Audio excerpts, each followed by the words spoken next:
Perfect. All right, welcome. We've got lots of folks still coming in, but I want to go ahead and get started on time. So good afternoon, everyone. My name is Aaron Johnson. I'm the TAPS, Texas Association of Pretrial Services president.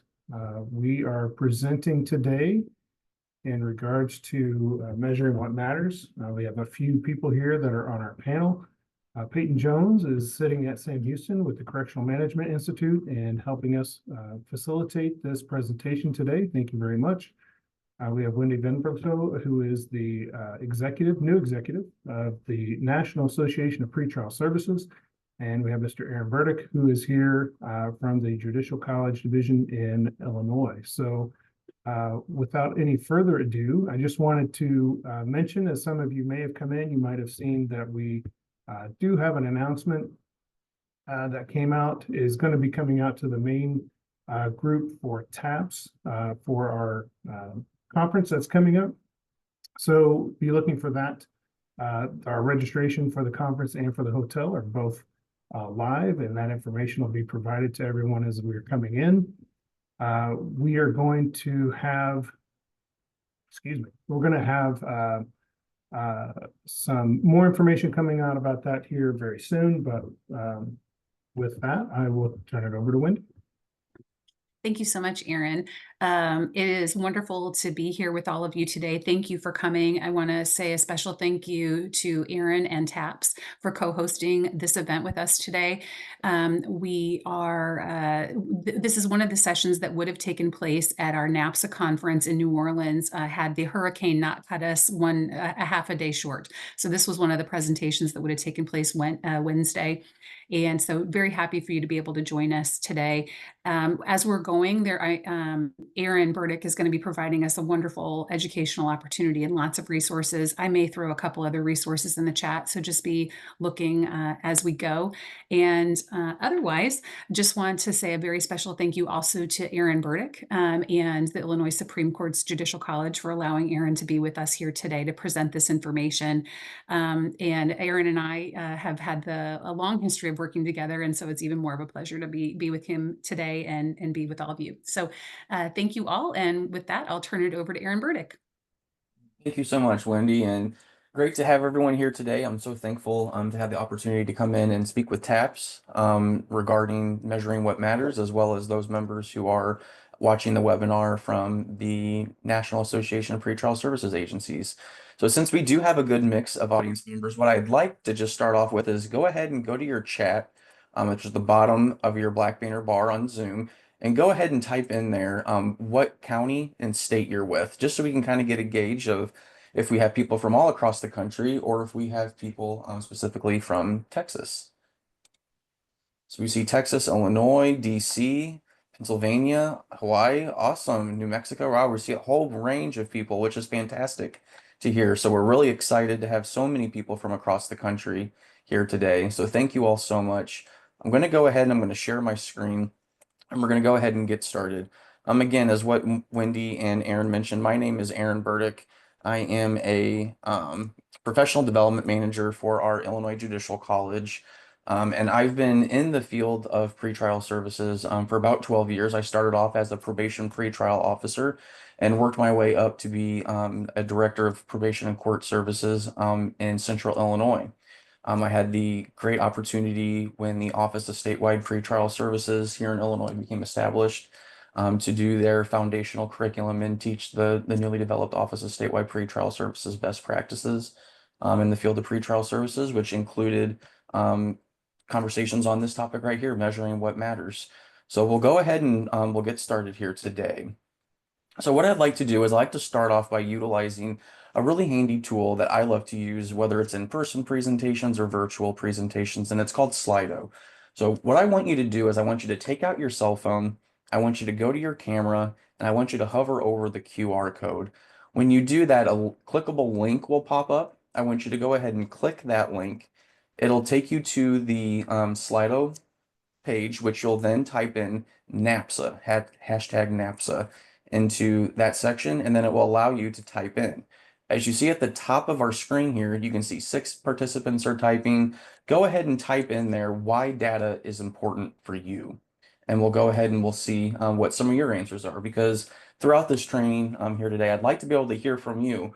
We are all in the pretrial field in one way or the other. So being able to bounce ideas off of each other and see why data is important is really important to the conversation on why we should be measuring this important information. So as we look through here, we see consistency, we see to measure outcomes, show you what you're looking at, evidence-based, and as you are seeing responses come in, the more often something is said, the bigger that word will get. So if you see decision making is a little bit bigger, we see NAPSA is a little bit bigger, but these are all very important qualities when we're talking about why data is important to us. It drives grants, which is such a huge component for us to be able to grow our organizations and our departments. Validation, validity, yes, those are all very key components on why data collection is so important, so we can get our assessment tools validated to show our likelihood of future pretrial success for our justice-involved individuals. We also want to look at integrity of our programs. Yes, these are all very, very important qualities. Now, there is a really good quote by W. Edwards Deming, which is, without data, you're just another person with an opinion. And I think that's such an impactful quote when we're talking about measuring what matters, when we're talking about the National Institute of Corrections publication, where we really want to be able to back what we're talking about. But we didn't go to school to be statisticians. We didn't go to be doctors to be able to research all this information. So for a lot of us, whether you're line staff or you're in supervisor roles, sometimes data collection is hard. So I want you to go ahead and want you to pull out your phone again and go ahead and utilize Slido and the QR code and let me know what some of the challenges are, whether you're currently facing these challenges within your jurisdiction, or if it's something that you foresee yourself facing in the next 2 or 3 years as you're trying to adopt a unified data system within your jurisdiction. So access to other agency data is such a huge component when we talk about data, being able to collect real and impactful information. Access to other agency data is a real big one. So this is something that we're seeing across our participants here today. Staff time is a real big one, right? We have all of our caseloads that we're trying to support during the pretrial phase, and it can be very time consuming. We also see resources, it's extra work, entry of valid data. These are all very big challenges. Consistency, I think that's such a huge thing, depending upon what case management software you use. That process can be very uniform from one officer to the next, or it could be very user specific. And having that consistency can be a big challenge depending upon your funding that you have available to you, which also ties into your quality assurance issues. So thank you all so much for utilizing Slido thus far. I think it's a very impactful and engaging tool to help us use for such a big audience that we have here today. So one thing with busy work, which no one specifically said data is busy work, but sometimes it can be seen that way. Many pretrial programs don't know what data are critical in measuring their relevance in evidence-based criminal justice system data collection. And so with that, some programs don't know really where to measure, where to start that process. But pretrial programs must build data programs. We have to have that performance management capability to showcase what we're doing and the work we're doing, because each of you day in and day out have such a pivotal role in our criminal justice system. It's important to be able to capture that information. And so what busy work is identified as through the American Heritage Dictionary is activity meant to take up time, but not necessarily yield productive results. That is not what pretrial data is. Pretrial data is not busy work. It is utilized to be a resource to you to help you get funding, to help you build your programs, to showcase all of the hard work that you're doing. So throughout today's presentation, there's going to be two major takeaways that I want you to be able to leave with, which are your learning objectives. So I want you to be able to recall an overview of the National Institute of Corrections Measuring What Matters publication. And then I want you to utilize links throughout this presentation of different pretrial dashboards or different resources that are going to be available to you. So what I'd like to do is I'd like you to go back to your chat feature, and I want you to identify what data should you be focused on collecting within your jurisdictions. What are something that's important to you that you should be collecting? Or where do we begin with our data collection process? Again, go ahead and feel free to utilize the Zoom chat feature. So failure to appear rates, everything. I like that, Domingo. Everything is so important.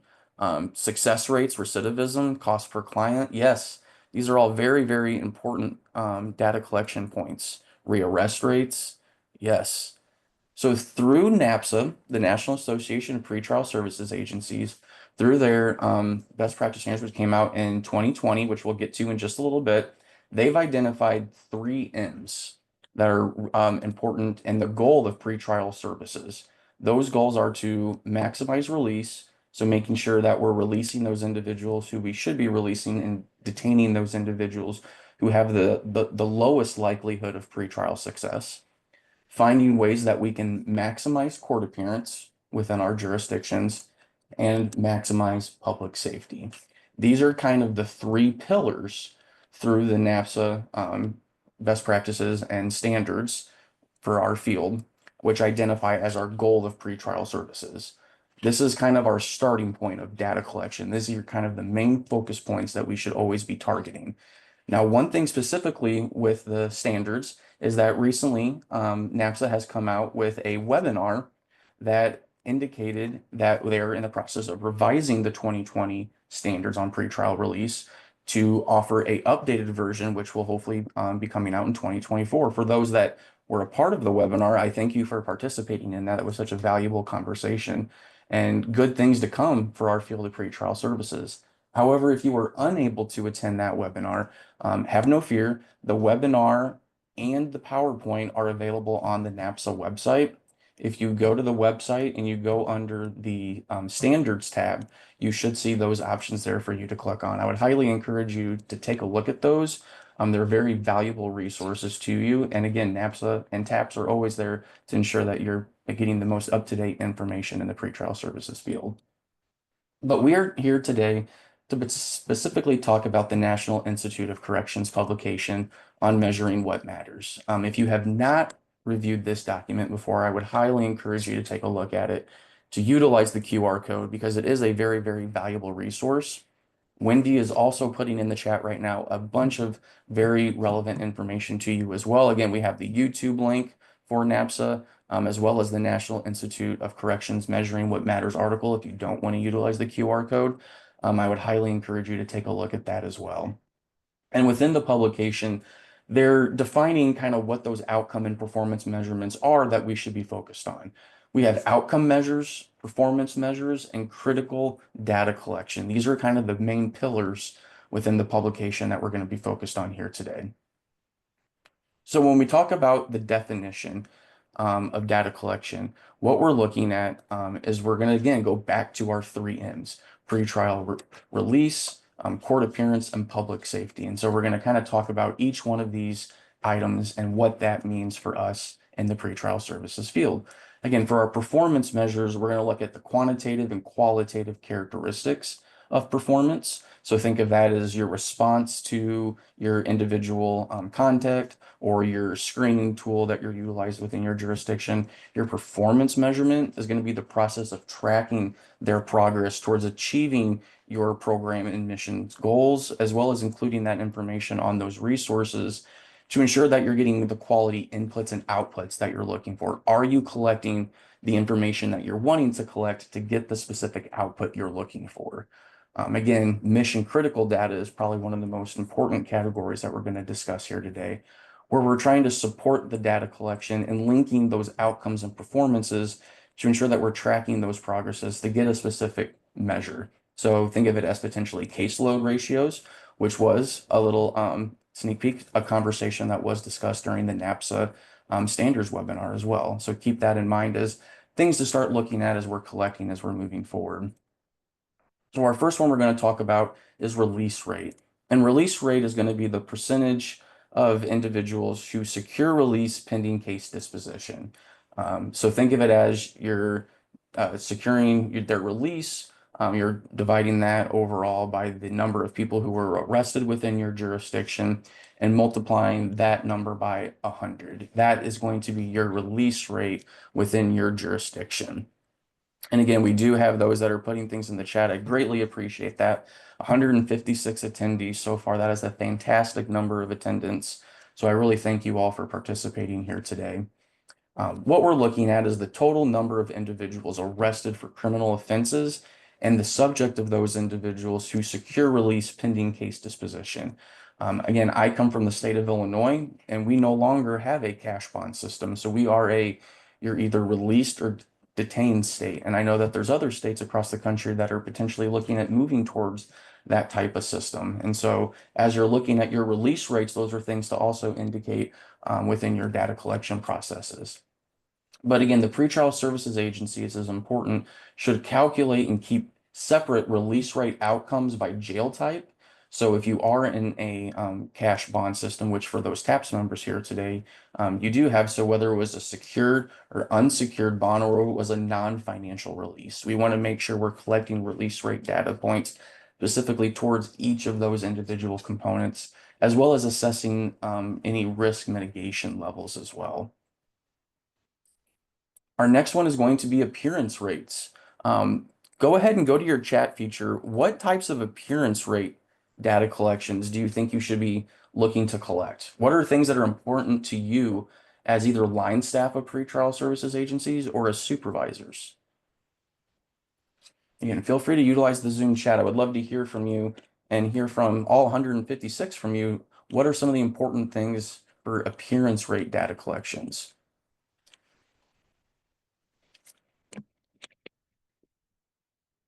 Court appearance, court appointments. So separating the two, how many people are showing up to court versus how many people are showing up for their pretrial services appointment. I think that's a really big data collection point.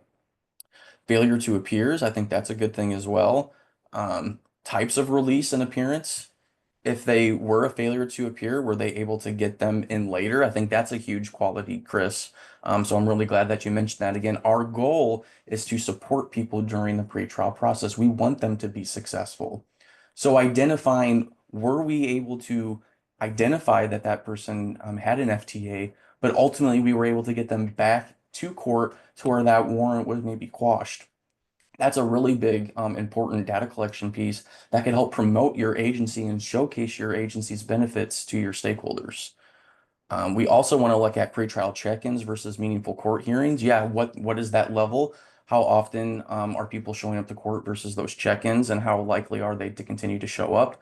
How text message and email messaging results in court appearance. Marshall, I think that's such a huge component as well, because we are now in a very cutting edge where there's a lot of research out there now on text message and email notification reminder systems, utilizing the data that's already been collected and trying to apply some of those principles and techniques to your jurisdiction is a fantastic way of being able to identify the importance of measuring your data and why measuring matters is so important.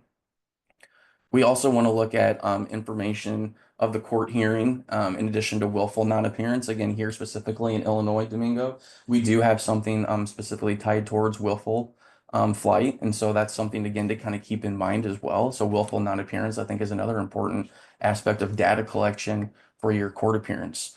One thing specifically to me that I would love to see towards appearance rate data collection is individuals who show up to court in the morning versus the likelihood of someone showing up to court in the afternoon.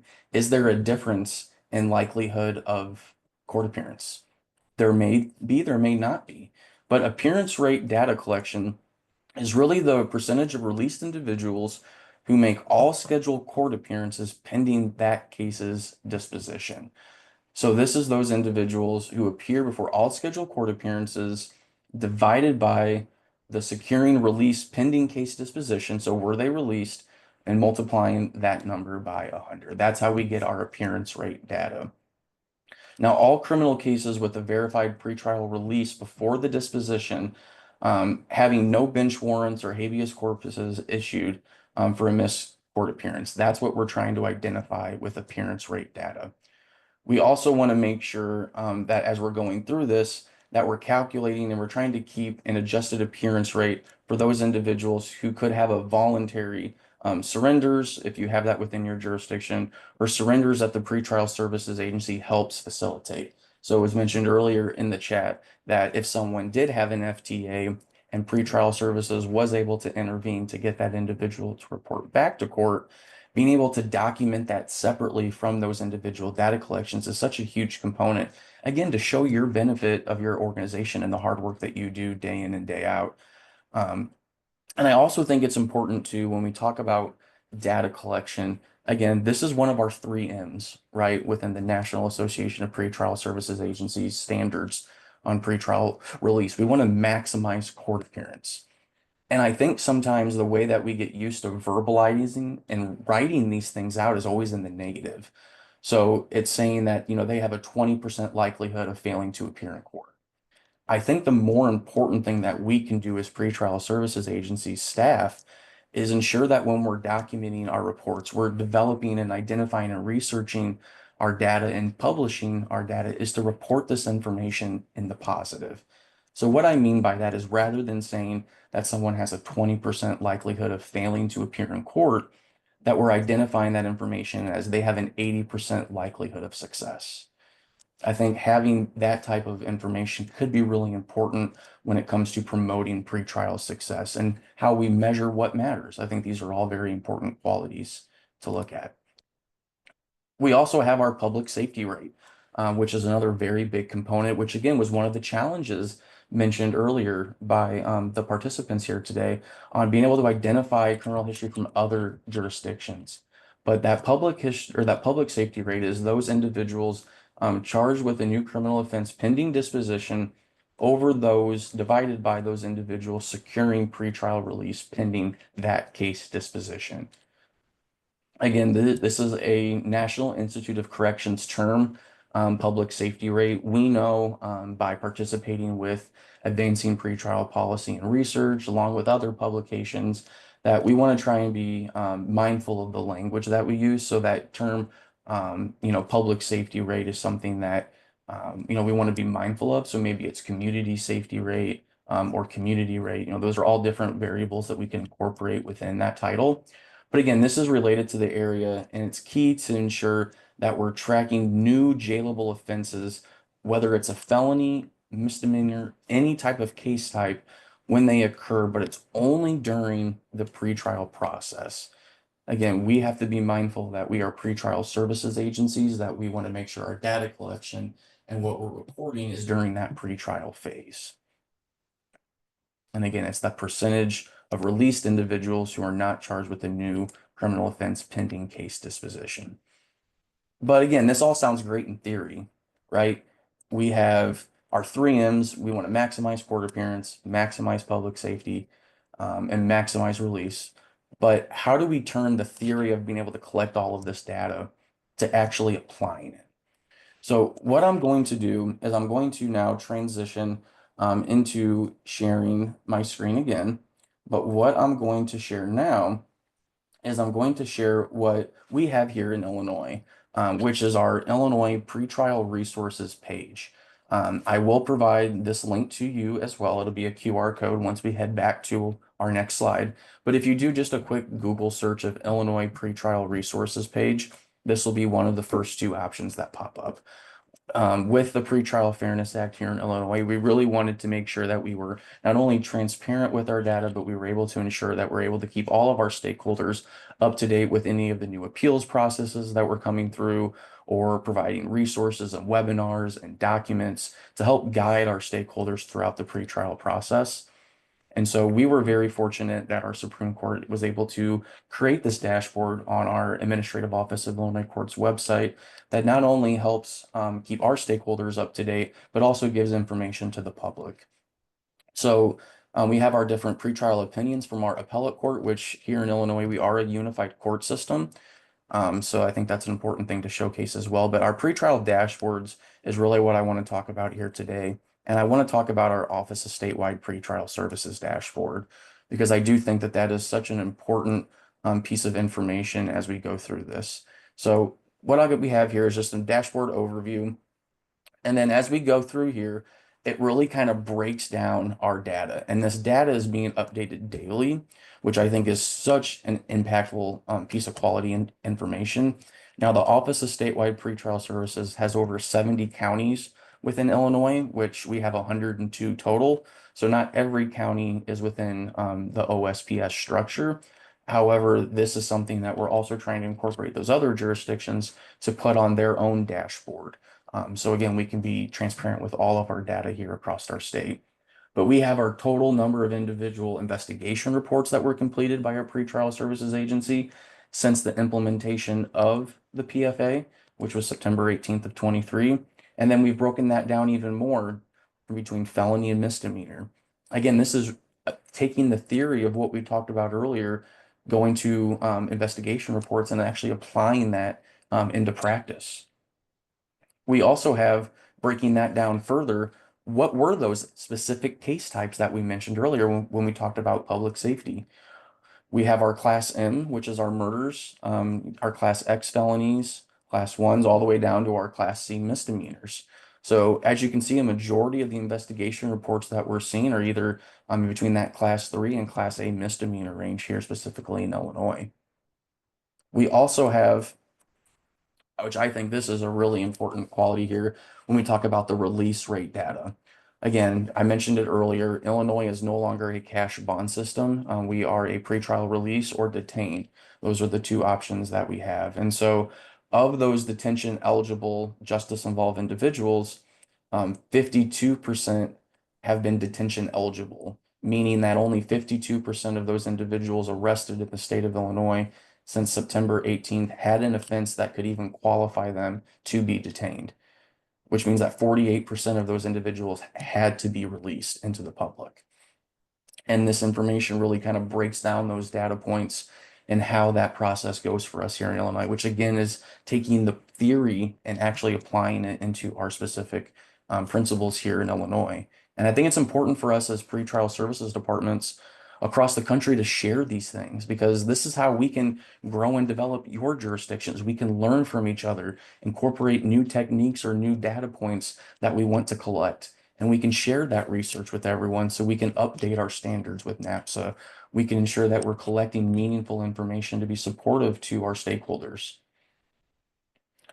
And I see here we had in the chat, where can we find a list of your detainable offenses? So that's a really good question within our pretrial resources page. So I'm going to kind of jump back here.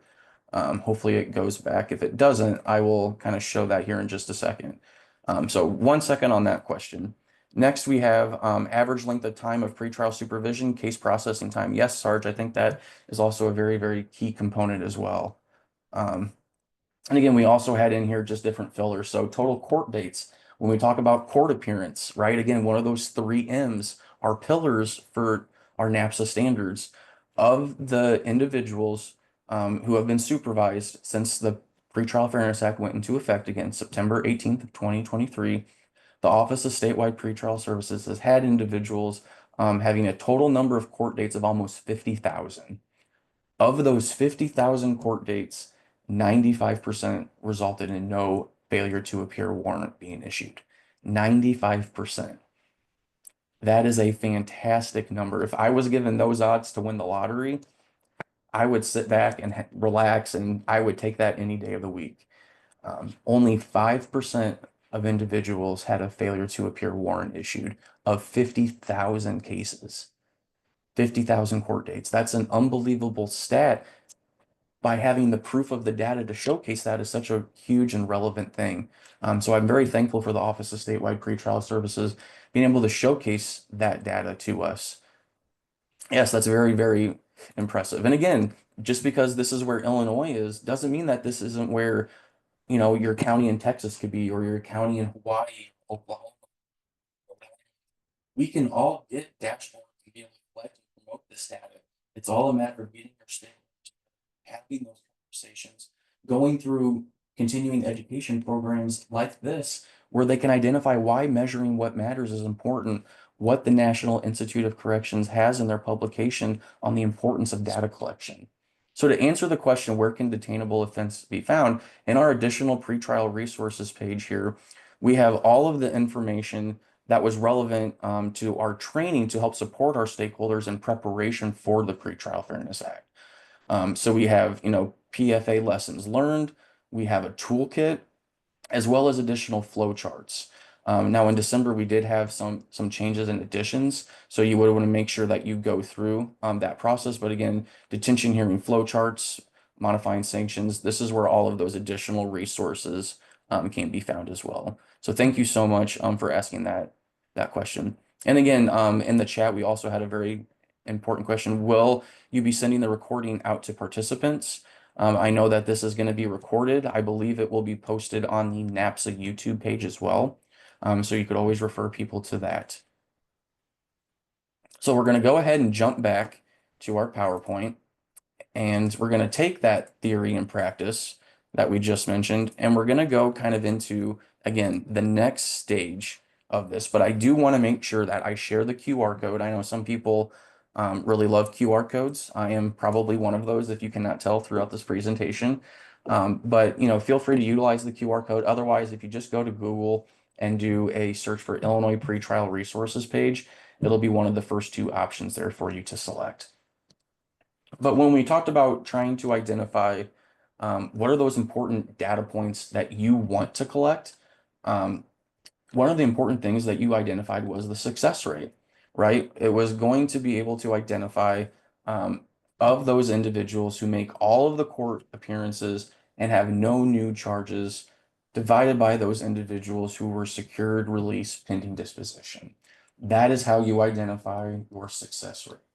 Again, this is all individuals with the verified release and the subset of that population for appearing at all scheduled court appearances and not being charged with a new criminal offense pending disposition. Again, only during the pretrial phase. That is what our focus is specifically tied to. Thank you, Aaron, for sharing that link in the chat as well. Again, for those that would like to access the Illinois Pretrial Resources page, Aaron Johnson has put that into the chat feature for you. But we also want to talk about, again, those other pillars that we mentioned at the very beginning of the presentation. What are those performance measures, things that are going to help us be able to collect and measure the importance of our data? Our first one is universal screening. This is going to be the percentage of individuals who are eligible by statute and screened for release by your pretrial services agencies. Again, this is for those bail by statute or subsequent screens that are going to be able to identify with a pretrial interview. You're going to be completing your assessment tool, and you're going to be measuring against any other established criteria or release recommendations that are program specific to your jurisdiction. So we want to make sure that we're collecting data on each one of those individual subsets. One of the biggest things that I've seen for data collection purposes is the recommendation of what pretrial services agencies are identifying per their validated assessment tool is what's actually being applied when the individual is released or when release conditions are set.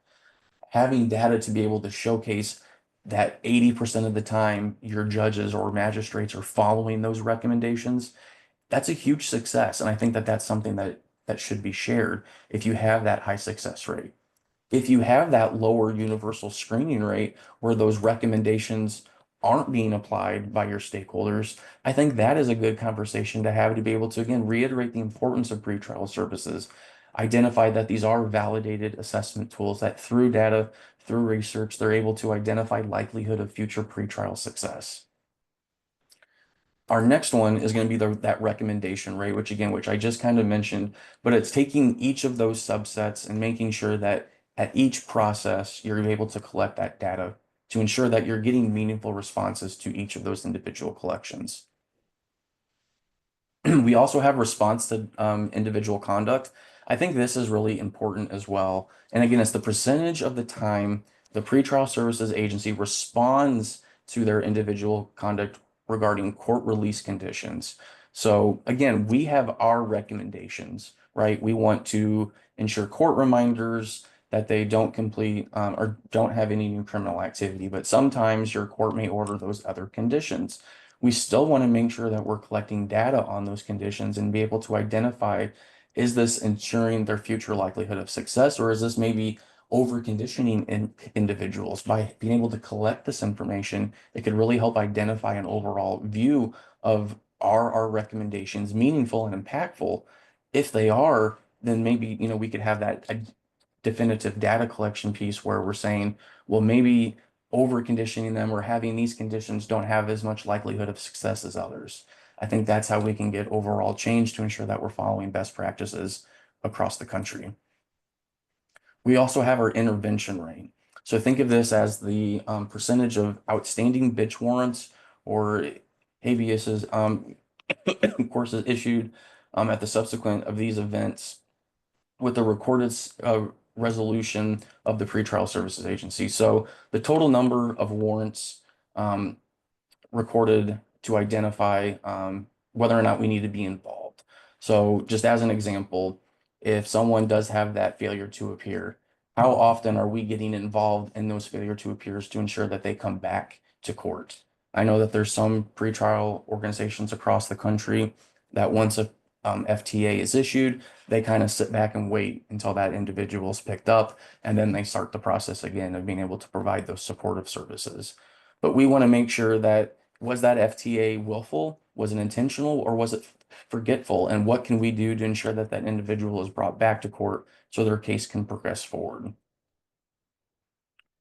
We also want to identify the supervision success rate. So again, the percentage of released individuals who are compliant with their case disposition conditions of release, and how we can, again, identify what those supportive supervision conditions were and what that success rate is. At the end of the day, we want to show our stakeholders the impact that we have on the system, how we can ensure that we're promoting pretrial success, that we're getting individuals to court so their case can get processed quicker. These are all things that the court system wants and how we can be supportive in that process. Concurrence rate is the percentage of those individuals who court-ordered bail corresponds with their pretrial assessment level. So is the court putting those release conditions at the same rate as our assessment tools identified would be appropriate release conditions? Those are the two major components that we're looking at is the recommendations following what is actually being applied. Now we do have specific, as I mentioned earlier, critical data collection. So these mission critical standpoints. So think of this as those main things that we want to make sure that we identify. The number of defendants released by pretrial type and condition. So again, the number of court-ordered release types, personal recognizance, conditional supervision or unsecured bond. Those are kind of when we think about it from across the country standpoint. We also want to look at data as tracked in the frequency of those individual release conditions. Again, are we being consistent across the board? Caseload ratio is another one. Again, that's going to be something that will be reviewed in the case standards that are going to come out hopefully in 2024 that NAPSA is reviewing. But it's the number of supervised individuals divided by the number of pretrial officers or case managers within your jurisdiction. How are we going to be able to support those individuals to ensure that our caseloads are in line so we can help promote success for those individuals? If we are overburdening our pretrial officers with hundreds, if not potentially thousands of individuals on your caseload, that could be challenging to ensure that you're able to give meaningful supportive services and continued court date reminders for those individuals. Again, this is also going to include ratios for those specialized populations. So if your jurisdiction does have drug testing, what that could look like, or electronic monitoring, global positioning surveillance, GPS. Those are all different mission critical data points that we could look at collecting. Non-financial release to the start of pretrial supervision is another mission critical. We know through research, the longer that someone remains in custody, the higher likelihood they are to commit new criminal offenses. So the time between court order of release and the pretrial program's assumption of that release are very critical timeframes. We want to make sure that we're identifying that process and the collection. Now, again, that information a lot of the time is going to come from outside stakeholders. So building those relationships, building that collaboration opportunity is really important to ensure that we can collect some of these mission critical time points and standards. Time on pretrial supervision, I think, is another very key component. Is someone going from first appearance to disposition in a year, in 6 months, 3 months, or is it 4 years? Having that collection of data to be able to showcase the time that someone is averaging on pretrial supervision is extremely important. And again, its supervision begins when the individual first contacts with the pretrial program and terminates upon case disposition. Those are the 2P killer time points. Those are the pillars that we're looking for. We also have pretrial detention rate, which again are those ratios of pretrial individuals who are detained throughout the pretrial case processing. I think it's important because sometimes we forget about those individuals. You may or may not do an assessment on them, and then they stay in jail throughout the duration of their case. But those are still important data points that we want to make sure that we're collecting and identifying, does that ensure that someone's case process is longer? Does it ensure harsher penalties? These are all types of different opportunities that we could potentially look at collecting individual data points for. But we want to make sure, and the National Institute of Corrections has this in their publication, equality is something that we want to, in equity is something that we really want to make sure that we identify. Ensuring that all individuals receive fair and equitable treatment during the pretrial process is very, very important. A lot of your pretrial assessment tools, when you go through your validation studies, have a component to this. Are we assessing everyone the same way, regardless of race, age, gender? Is everything uniform across? This is a very important quality point.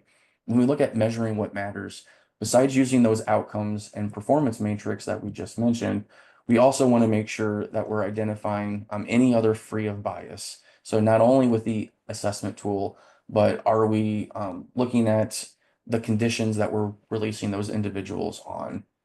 Are we seeing a higher likelihood of the court not following what the assessment tool says based on age, race, or gender? Are there conditions that we would impose on a justice involved individual that the court will not pay for, but the individual will pay for? An example of that could be your drug testing fees, electronic monitoring fees. Are those in line to ensure that we're being equal across the board and that we have equity throughout our system? All very, very important qualities.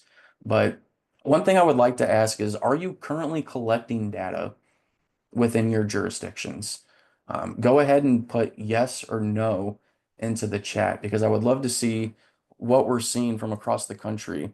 I see some people saying no, but overwhelmingly, a lot of people are coming in yes, which is fantastic to hear that so many of you are already collecting data, because this is really the starting point to be able to showcase the hard work that you do and the impact that you play on the court system. But for those of you that don't or aren't collecting data or feel like you're not collecting enough data, the important thing to remember throughout this process is we have to make sure that we set SMART goals. And what we mean by that is we have to make sure that we're specific in what we're targeting. So think of clear and unambiguous like topics. So we want to make sure that if our specific target for our universal screening would be that we're going to interview 95% of those justice involved individuals who are eligible for pretrial release, we want to make sure that our targets are specific so we can have a goal that we're measuring towards.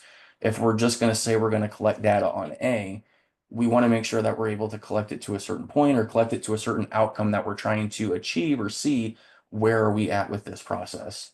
We have to make sure that it's measurable. So we can't just say that we want to collect something. We don't want to say how much are we going to collect or how many or what percent are we looking for. Each target must be a set number or percentage. Think of it as like a way that your programs are assessing their ability to promote an overall outcome that you're looking for. If you can't measure it, how are you going to promote and utilize that information? We have to make sure that it's measurable. With being measurable, it has to be obtainable. Again, I mentioned earlier about showcasing the difference between AM court calls versus PM court calls. That may or may not be attainable within your jurisdiction to collect and identify that information within your case management system. And that's something to identify and be aware of. You have to make sure that what you're doing is attainable or achievable. You have to make sure that you can collect that information. If targets are set too high, so you're too ambitious with something, or if your targets are set too low, your data collection and the process becomes kind of meaningless and eventually doesn't provide the indicators that you're wanting it to support your programs and your overall missions.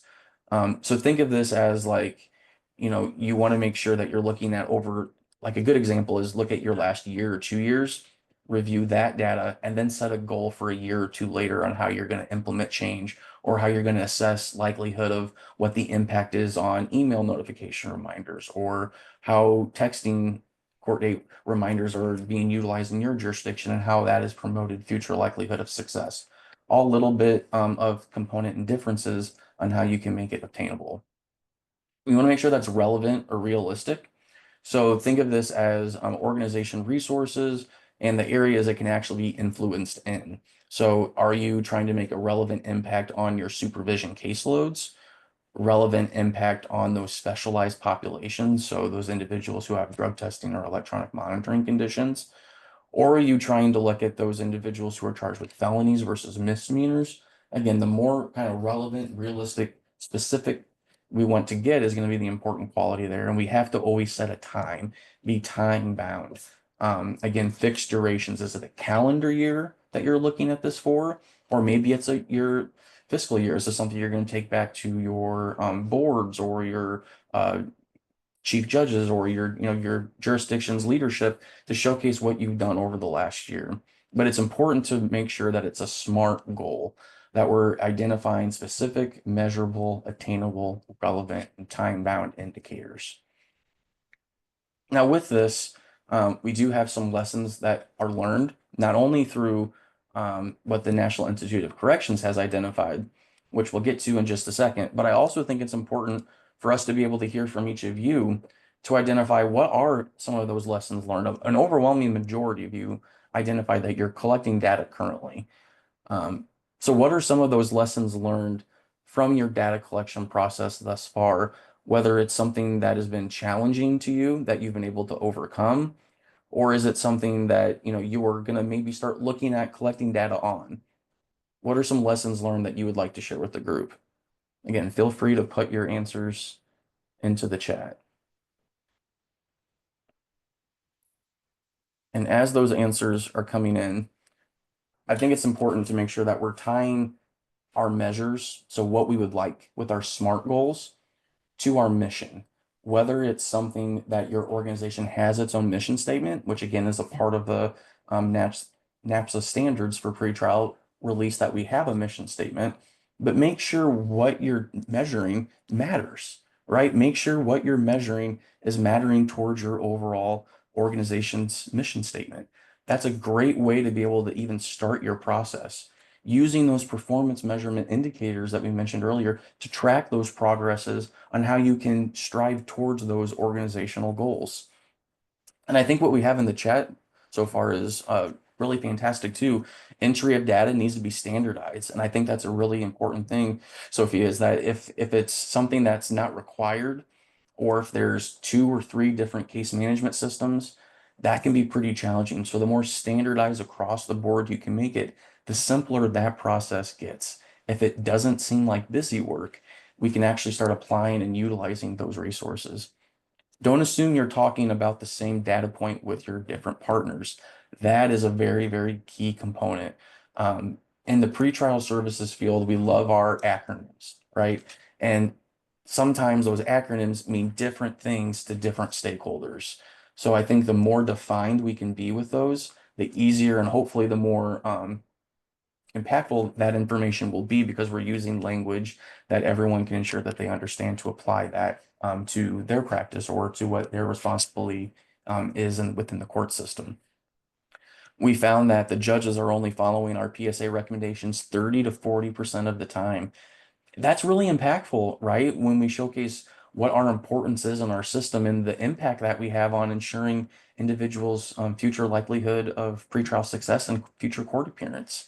So if they're only following those recommendations 30 to 40% of the time, that is a pretty big growth opportunity, a specific measurable time-bound goal that you can achieve for yourself, to where maybe over the next 2 years, you can increase that to 45 or 50 or 60%.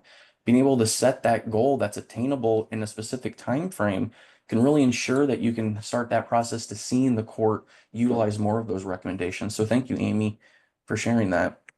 Validation, I think, is important as well.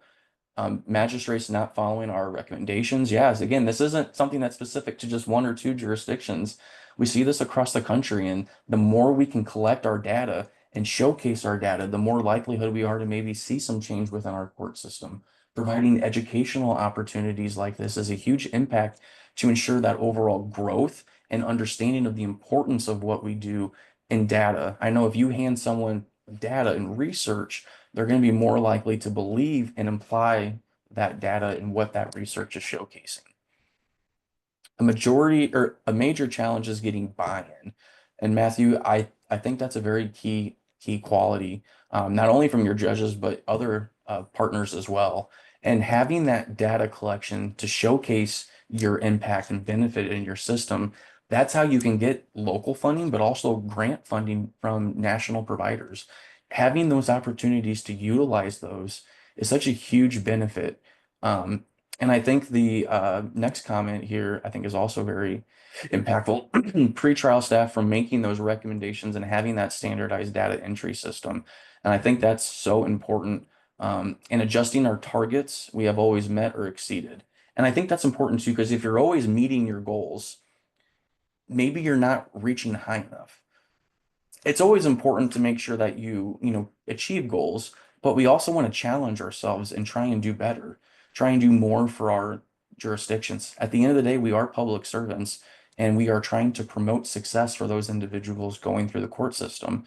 So sometimes setting a goal that might seem challenging could have the greatest impact to your jurisdiction. Even if you don't get your court date attendance at 99%, if you get it up 4 or 5% from what it was the year before, that's a significant improvement. Even if you get it at 97%, that's fantastic. But being able to measure those outcomes and identify those outcomes are very, very important. But a lot of us here today might be in leadership or supervisor positions. Leaders lead. When it comes to data collection, it ultimately is going to have to come from you. You have to be the one to identify and showcase that benefit to your staff. They're going to do a lot of the legwork and manually putting in that information, or maybe it can be pulled through your case management software. But in a leadership position, you have to be the one to take that data, identify those data collection points that are going to meet the 3 M's of pretrial's goals, and showcase those to your stakeholders to show the benefit of pretrial services, to get grant money, to get local funding, to help build your programs. However, management must see a value in measuring your data. Don't just collect data just to collect data. You have to make sure that you're collecting it for a purpose and a reason so you can apply that information. And then create measurement systems that are positive and not punitive. Successful performance frameworks are not a gotcha system. We are always going to report if individuals pick up new criminal activity, but we have to remember we're trying to support people through the pretrial process. So learning those different environments of how we can collect data and the way we report that data out is also important to showcase our mission of pretrial services. We also want to make sure that we share these results, right? Sometimes in leadership positions, you collect all of this data, you go to your county boards or your chief judge's office, you present this information to them and they increase your budget by 5 or 10%, or maybe they say keep up the good work and move on. But it's our staff that need to hear this information too. They need to hear the benefit of all the work they've done. Every year, I think it's important to revisit our data, showcase the hard work that we've done every year. I can tell you, if I was an employee of the Office of Statewide Pretrial Services, and even though this is a little bit more than a year, if I would have looked at that data and saw that we as a collective agency supported 50,000 court appearances, and of those, over 95 or 90% showed up successfully that didn't result in a FTA being issued, that's huge. Like, that's a huge, meaningful, impactful, identified, measurable point of data that's been collected that we can showcase to our staff. And I think being able to find opportunities to showcase that and show the benefit and the hard work that we do every day is really important.